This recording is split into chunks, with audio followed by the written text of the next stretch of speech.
Delhi news. नमस्कार। कल भाजपा की केंद्र सरकार ने सीए लागू करने का नोटिफिकेशन जारी किया है। 10 साल देश पे राज करने के बाद ऐन चुनाव के पहले इन लोगों को सीए की बात करनी पड़ रही है। अगर 10 साल में कुछ अच्छा काम कर लेते तो शायद आज सीए की जगह अपने कामों पे वोट मांग रहे होते। आज देश के सामने सबसे बड़ी समस्या महंगाई और बेरोजगारी की है। किसी को भी घर चलाना मुश्किल हो रहा है, इतनी ज़्यादा महंगाई हो गई है, कमर तोड़ महंगाई हो रही है। उधर हमारे युवा दर दर की ठोकरें खा रहे हैं रोजगार के लिए, उनके ऊपर डंडे लाठियां बरसाई जा रही हैं। ऐसे में सरकार बेरोजगारी और महंगाई का समाधान ढूंढने की बजाय सीए की बात कर रही है, तो ये बड़े दुख की बात है। ये सीए आखिर है क्या? बीजेपी की केंद्र सरकार का कहना है कि 3 देश, बांग्लादेश, पाकिस्तान और अफगानिस्तान, इन 3 देशों के अल्पसंख्यक जो हैं वो अगर भारत की नागरिकता लेना चाहें तो उन्हें भारत की नागरिकता दे दी जाएगी। इसका मतलब बड़ी संख्या में यहाँ से अल्पसंख्यकों को हमारे देश में लाया जाएगा, उनको रोजगार दिए जाएंगे, उनके लिए घर बनाए जाएंगे, उनको यहाँ बसाया जाएगा। अजीब बात है ना।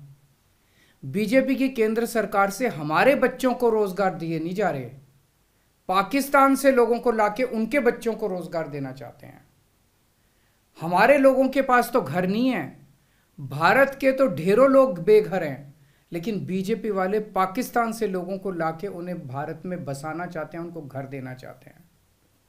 हमारे रोजगार उनके बच्चों को देना चाहते हैं, हमारे हक के घर उनमें पाकिस्तानियों को बसाना चाहते हैं। भारत सरकार का जो सरकारी पैसा हमारे परिवार और देश के विकास पे खर्च होना चाहिए, वो पैसा पाकिस्तानियों को भारत में बसाने पे खर्च किया जाएगा।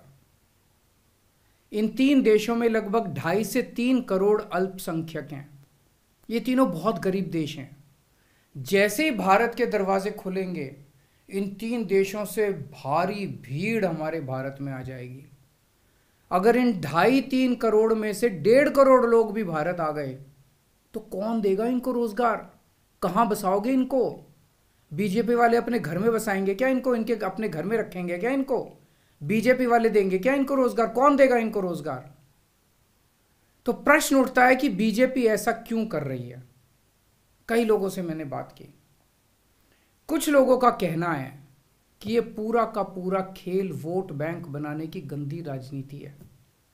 इन तीनों देशों से 1.5-2 करोड़ लोगों को अगर भारत ले आया गया और उनको चुन चुन के इस तरह से देश के अलग अलग भागों में बसाया गया, जिससे जहां जहां बीजेपी के वोट कम हैं वहां झुग्गियां डाल के अगर इन लोगों को वहां बसाया गया तो वहां बीजेपी का एक पक्का वोट बैंक तैयार हो जाएगा, बीजेपी के वोट बढ़ जाएंगे। और आने वाले इस चुनाव में तो नहीं, आने वाले भविष्य के चुनाव में बीजेपी को इससे बहुत बड़ा चुनावी फायदा मिल सकता है, ऐसा कुछ लोगों का कहना है। मुझे नहीं पता ये सच है कि गलत, लेकिन सबसे बड़ा प्रश्न है कि बीजेपी ये क्यों कर रही है। एक तरफ बीजेपी की हरियाणा सरकार हरियाणा के बच्चों को रोजगार देने में असमर्थ है। रोजगार के लिए हरियाणा सरकार अपने बच्चों को इजराइल भेज रही है। इजराइल में हम सब जानते हैं कि युद्ध चल रहा है, हमारे बच्चों को युद्ध में धकेला जा रहा है। अपने बच्चों को तो रोजगार है नहीं और पाकिस्तानियों को भारत लाके उनके बच्चों को रोजगार देना चाहते हो। मेरी तो ये बात बिल्कुल समझ से परे है। बीजेपी वाले पूरी दुनिया से बिल्कुल उल्टा चल रहे हैं।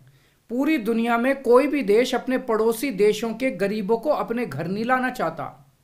पड़ोसी देशों के लोगों को अपने देश में आने से रोकने के लिए पूरी दुनिया में हर देश तरह तरह के कानून बनाता है, बॉर्डर पे दीवारें लगाता है, बॉर्डर पे बिजली की तारें लगाई जाती हैं ताकि पड़ोसी देश का कोई भी व्यक्ति हमारे देश के अंदर ना आ सके। बीजेपी शायद अकेली पार्टी है पूरी दुनिया की जो पड़ोसी देश के गरीब लोगों को अपने देश में घुसाने के लिए दरवाजे खोल रही है, बिल्कुल उल्टा कर रही है।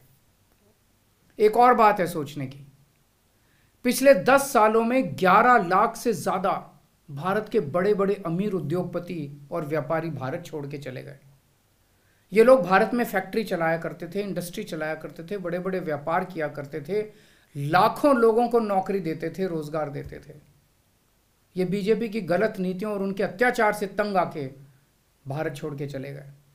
अगर बीजेपी को लाना ही है तो इन लोगों को वापस भारत लेके आओ ना, जो भारत छोड़ के चले गए। ये भारत आएंगे, इनके पास पैसा है, भारत में इन्वेस्ट करेंगे, नई नई फैक्ट्रियां खोलेंगे, नए नए व्यापार खोलेंगे, अपने बच्चों को रोजगार मिलेगा। ये क्या बदतमीजी है कि बांग्लादेश के, पाकिस्तान के और अफगानिस्तान के लोगों को हमारे देश में लाके बसाएंगे और उनको हमारे बच्चों के हक के रोजगार उनको देंगे। ये लोग कह रहे हैं कि 2014 के पहले आए हुए घुसपैठियों को इन नागरिकता दी जाएगी। ऐसा नहीं है, ये तो शुरुआत है। एक बार ये सिलसिला चालू हो गया, एक बार दरवाजे खुल गए तो फिर बहुत बड़ी संख्या में पाकिस्तानी और बांग्लादेश से लोग भारत में आने लगेंगे। आज बीजेपी कह रही है 2014 के पहले आए हुए लोगों को ही नागरिकता दी जाएगी। देख लेना, अगले चुनाव में ये बीजेपी वाले इस तारीख को बढ़ा के 2024 कर देंगे कि 2024 के आए हुए पहले वाले लोगों को दी जाएगी और फिर इसे और आगे बढ़ा देंगे। मोटी मोटी बात यह है कि पाकिस्तानियों और बांग्लादेशियों के लिए भारी संख्या में भारत आने के लिए बीजेपी सरकार ने दरवाजे खोल दिए। ये देश के लिए बेहद खतरनाक है और इसका सबसे ज्यादा खामियाजा उत्तर पूर्व, नॉर्थ ईस्टर्न स्टेट्स भुगत रहे हैं, खासकर आसाम। आसाम के लोगों की भाषा और संस्कृति खतरे में पड़ चुकी है क्योंकि वहां पे बांग्लादेश से इतनी बड़ी संख्या के ऊपर इलीगल माइग्रेशन हुआ है। अब बीजेपी कह रही है कि इलीगल माइग्रेंट जो आए हैं उनको हम नागरिकता देंगे, उनको हम बसाएंगे, आसाम में बसाएंगे। आसाम के लोग बहुत नाराज हैं। एक तरह से देखा जाए तो हेमंत बिश्व शर्मा जो बीजेपी के मुख्यमंत्री हैं, उन्होंने धोखा दिया अपने लोगों को।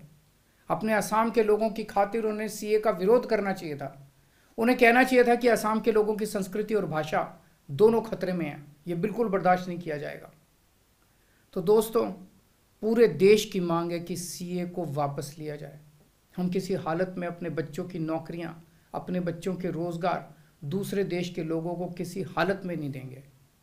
और अगर बीजेपी नहीं मानती तो इसको वापस नहीं लेती तो इस चुनाव के अंदर बीजेपी के खिलाफ वोट करके आप अपना गुस्सा जाहिर कीजिए। नमस्कार।